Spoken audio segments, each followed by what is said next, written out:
ऋषि बोले कि रामचंद्र हमको डर लग रहा है कि कहा थी राम मोरे, अरे डर लगे भारी। अब तुम्हारे नाथ तीन महतारी, तुम्हारे नाथ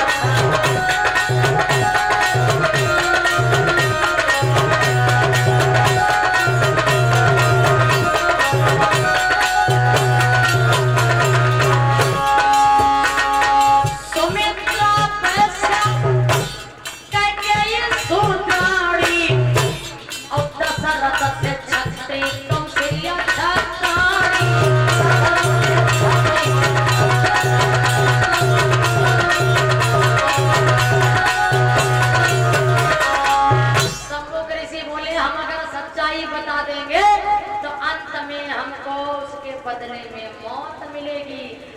तो का ऐसा नहीं बोलो। उसी समय शंभु के ऋषि बोले कि कहते डर लगे भारी। अब तुम्हारे सुमित्रा वैश्या अब कैकेयी शूद्राणी और दशरथ थे छत्री कौशल्या छत्राणी। हम क्या बताएं तुम्हारी घर में तुम्हारी तीन अम्मा, अब तीन अम्मा तीनों अलग अलग जाते हैं कि जब तुम्हारे पापा ने जाते नहीं मनाई तो तुम कैसे जाते हैं? कैसे जाते मनाएंगे? राम ने जैसे ही जब बात सुनी के तुम्हारे जमीन के तले जाती खिसक गई। मन में सोचने लगे या तो हमारे घर की बात कि हमारे बाप ने जाति पाति नहीं मनाई तो तुम कैसे? तो बात सही है। अब राम खिसी आई गई। उसी समय शंभु के ऋषि बोले अबे और सुनो, अभी तो और कुछ कहना है। और तुमको एक बात बताएं, जाति पाति भाई पुराने समय में कभी नहीं मनाई गई। और कभी भी देख लेना जितने बड़े बड़े पैसा वाले वो कभी जाति पाति नहीं मनाते। इस जाति के उस जाति में, उस जाति के उस जाति में शादी विवाह करते हैं। तो ये तो सिर्फ गरीबों में, मजदूरों में, कमजोर लोगों में जाति पाति मनाई जाती है। मेरे भाइयों जरा सुनिएगा, पहले जाति पाति कैसे नहीं थी, बड़े ध्यान से सुनिएगा।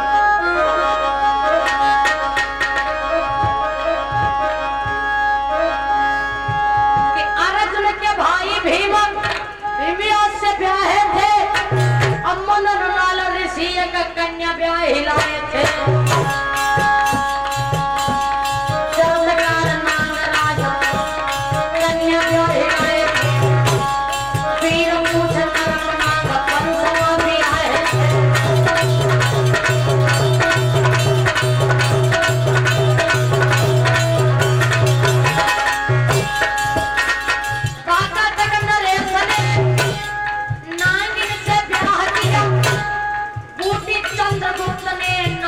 में ब्याह किया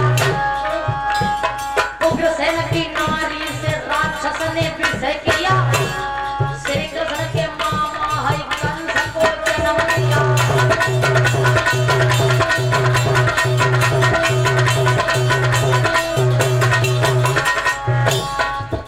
कन्हैया की जो नानी हती नानी जिनको नाम हतो पवन रेखा है, तो कन्हैया तो यदुवंशी है की नानी भाई यदुवंशी हती। अरे भाई यदुवंशी हती तो इनका जन्म राक्षस ने, मतलब राक्षस के ही अंश से कन्हैया के मामा कंस पैदा हुए। और तो यादव है तो राक्षस फिर का करने गई है कहाँ जाती पाती हती हमें तो ना दिखाई दे। भगवान कृष्ण की माता वो यशोर वंश पुत्री थी। अकबर को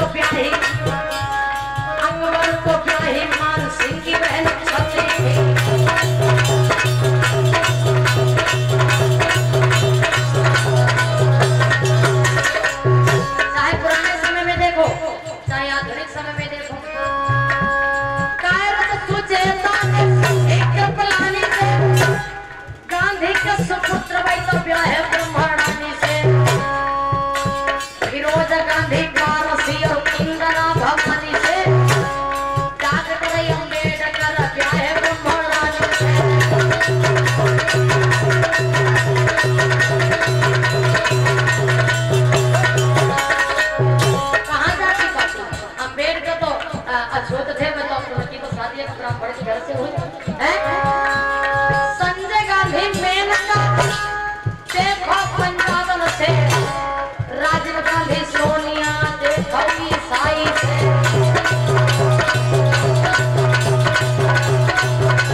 कोई जाति नहीं होती। हम नहीं, तुलसीदास अपने शब्दों से कह रहे हैं कि स्त्री की कोई जाति नहीं होती। अगर मेहतर यानी भंगी के घर की लड़की अगर पंडित के घर में बैठ जाए ना तो मेहतराइन नहीं बोली जाएगी, पंडिताइन बोली जाएगी। अगर पंडित के घर की लड़की अगर मेहतर के घर में बैठ जाए तो पंडिताइन नहीं कहेगी, वो मेहतराइन कहेगी। वैसे ही ठाकुर लाला लानी है जो ऊंच नीच नारी से पैदा भिखारी है।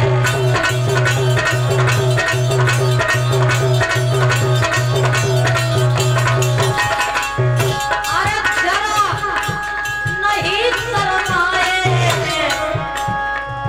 अंतर जाति ब्याह सुनो पहले से होते आए।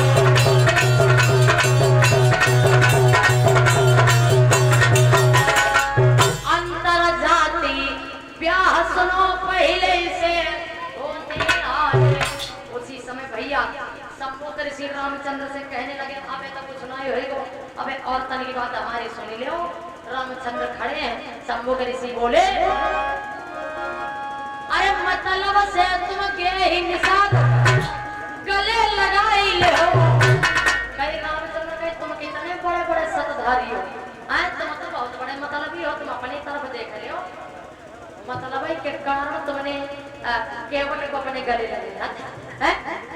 मतलब से तुम के ही साधक अरे गले लगाई ले हो। अब से बरी के झूठे बेर खाई तुम नाई लगा देते हो।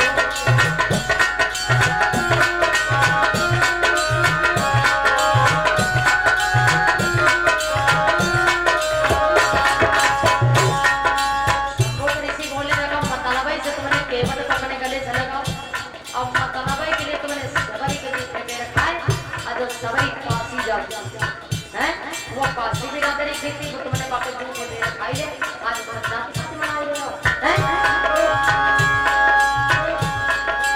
अरे करूं सुग्रीव से तैयारी खेलो मतलब के खेल ले हो हनुमान वाला भाई।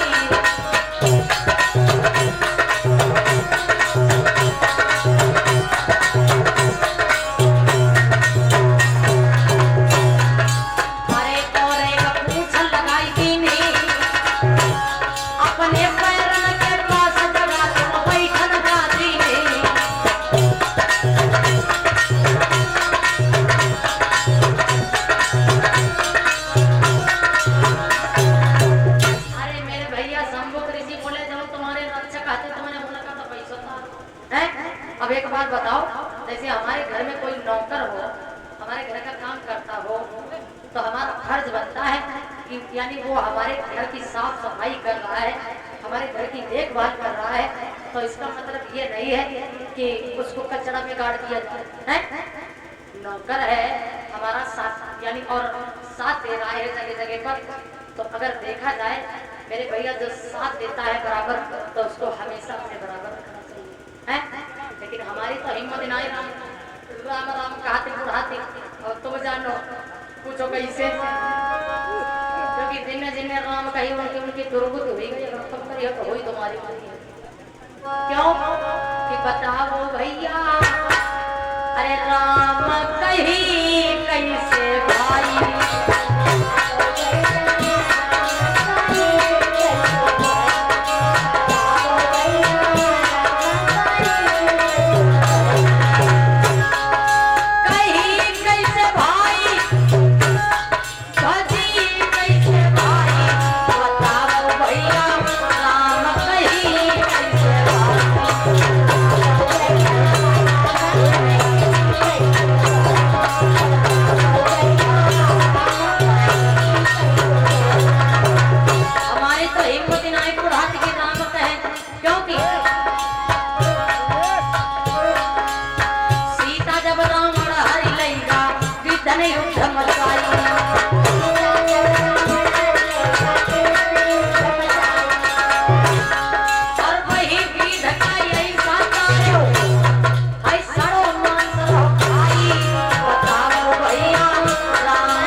कर दे उन वाल्मीकि हमेशा